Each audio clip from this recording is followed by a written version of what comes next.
Hey everyone, it's Prita from Pageant Professors. We just got done watching the Miss Universe pageant, and disclaimer here, there's going to be spoilers, so if you haven't seen the pageant yet and don't want me to ruin it for you, turn away now because I'm going to.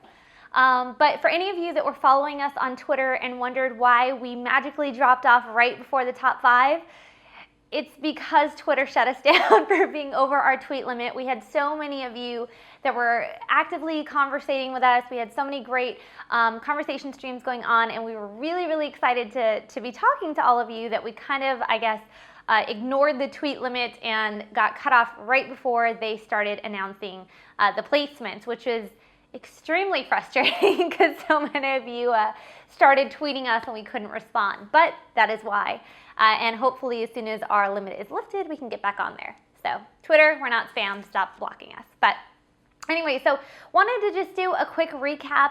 If you've watched my picks video from earlier or Allie's top picks videos kind of throughout the week from before prelims and after, you know that there's a lot to discuss. The crazy world of pageantry is always exciting and there's always something new and fun going on, and I think that the Miss Universe pageant was no exception.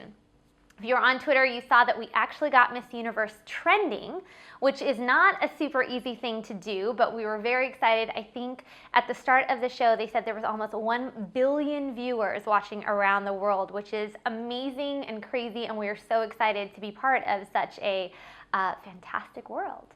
So kind of really quickly review, you know, a lot of people on Twitter, you guys might have noticed there was a bit of not confusion. Confusion's the wrong word, but I think there were some surprises in the top 16 semifinalists who were called. We said initially it would be a hard competition for anybody to judge. There were so many awesome and wonderful contestants. All of these girls were beautiful and accomplished and poised, and so they clearly couldn't have gone wrong. But there were some surprises, at least for me, that were in the top 16 that I wasn't expecting. I know that Allie is kind of putting together her review, but I'll just give you my perspective right now. So of the top 16, I think I had about 10 correct from my previous video. And there were a couple that snuck up on me. I'm looking at my cheat sheet that I was jotting down notes for, but you know, there was a couple. Turkey, Peru, Miss Russia was someone I hadn't expected. So was Miss Poland. And so there were some of those that kind of snuck in there, but we all know that beauty is so subjective. And it's not that any of us thought these girls weren't beautiful, but your favorites, it's this very subjective thing that we all have, I think, a look that we go for, maybe something that triggers us to like a person. So those girls weren't necessarily on my list. Miss India, I think, was another semifinalist who I was really surprised with. She's obviously, you know, did wonderful in interview. I think she's a beautiful girl. All of these girls are beautiful, so it's kind of like a relativity thing here. But I certainly wasn't expecting some of those contestants, but I will say that Miss Hungary was beautiful. She was one of those ones that I hadn't thought of originally. She wasn't on my top list. Neither was Brazil. I know that Allie had her on her list. So some of those snuck in there for me. And I was sad to see that Miss Puerto Rico didn't make it into the semis. That was just like mind blown, because a lot of people had her as their Miss Universe, or at least a top 5. So it was surprising to see her not make the cut. I had some favorites like Miss Aruba, Miss Malaysia, that also didn't make it. So it was kind of a crazy top 15, but I think that's what happens when you have, I think, what was it, 86 gorgeous women. I mean, it's really hard to narrow it down to 16. So no issues with that. A little bit surprising, but you know, you move on.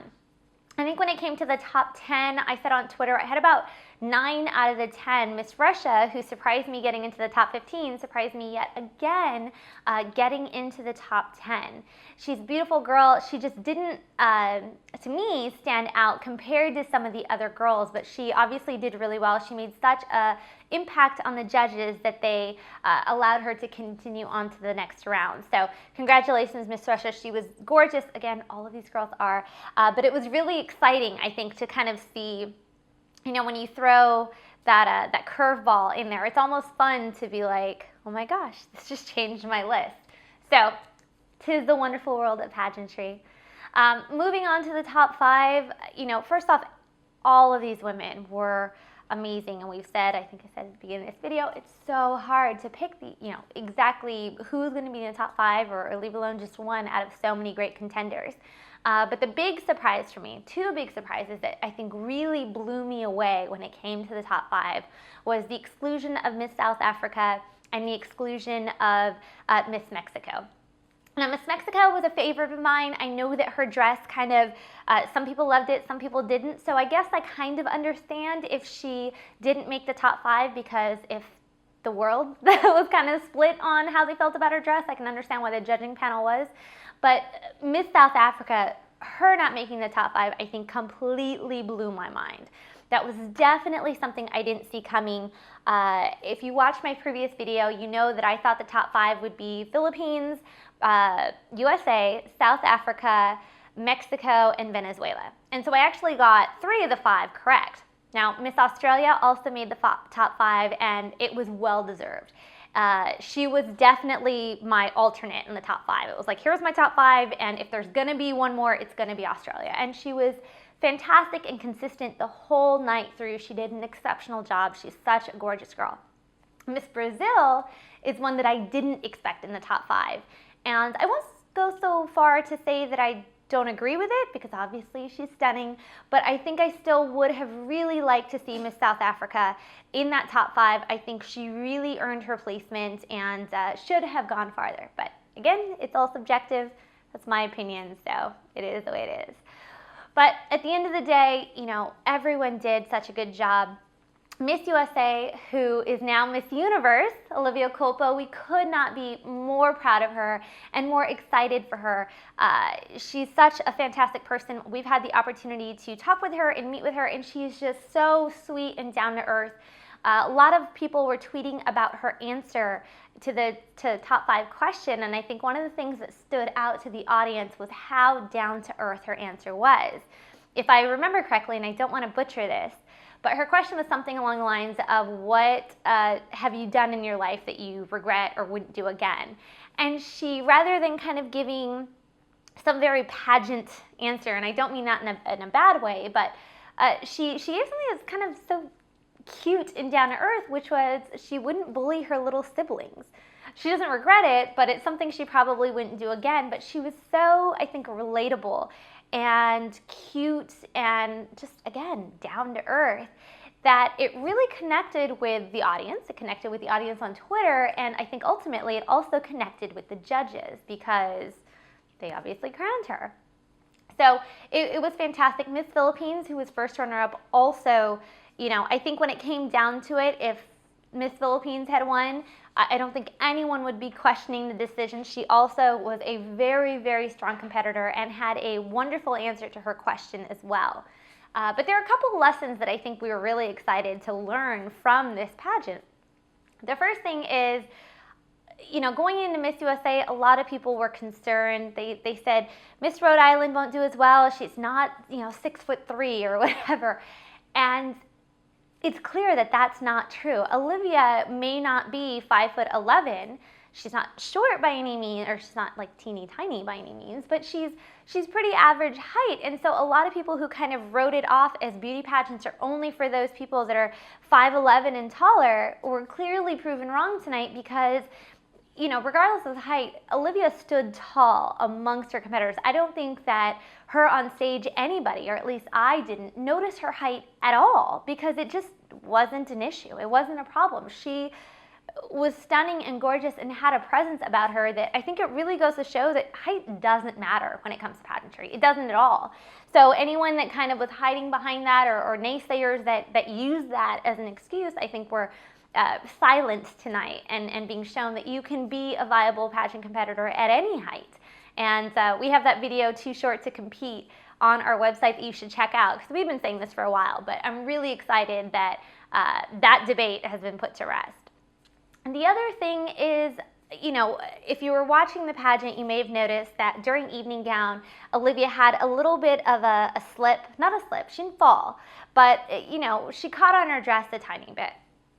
And she recovered so well, so gracefully, that it didn't matter. A lot of people are saying, oh, if you fall during your pageant, you're automatically disqualified, you're automatically out. But I think we learned today, again, that that's not true. It's about how you recover. It's about how you do. I think back, oh gosh, was it 2008? I'm bad with my years. But when Rachel Smith also fell at Miss Universe but made it to the top 5, it's clear that it's not, you're not perfect. No competitor's perfect. Things happen, accidents happen. So if you slip up, if you make a mistake, it's not the end of the day. It's how you recover, and if you still put your best face forward, it's not an issue. And Olivia did that so well. We were so excited. And I think another kind of last, I guess there are a lot of lessons, to learn from every pageant, but the other thing that really stood out to me was originally there was some kind of debate over Olivia's gown and Miss USA's gown, or Miss Universe's gown. I'm gonna get used to saying this.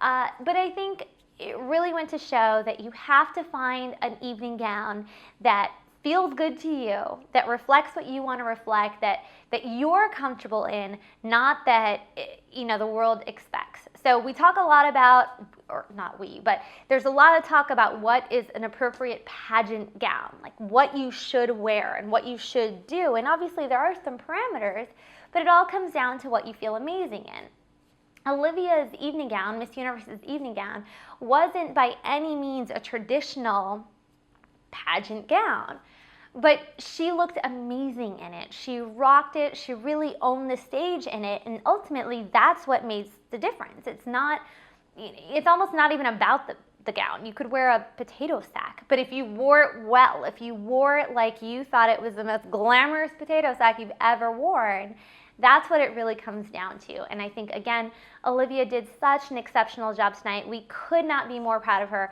We're so excited to have yet another year of Olivia Culpo.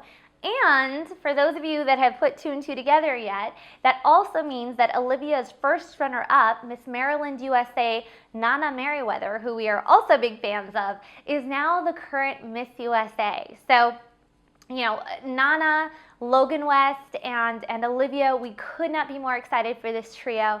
We are so proud of all of the Miss Universe contestants. They all did such an amazing job. We all had our favorites. We know you did too. It was wonderful talking with all of you guys on Twitter and hearing your thoughts and kind of having this ongoing conversation with you guys. It was so much fun.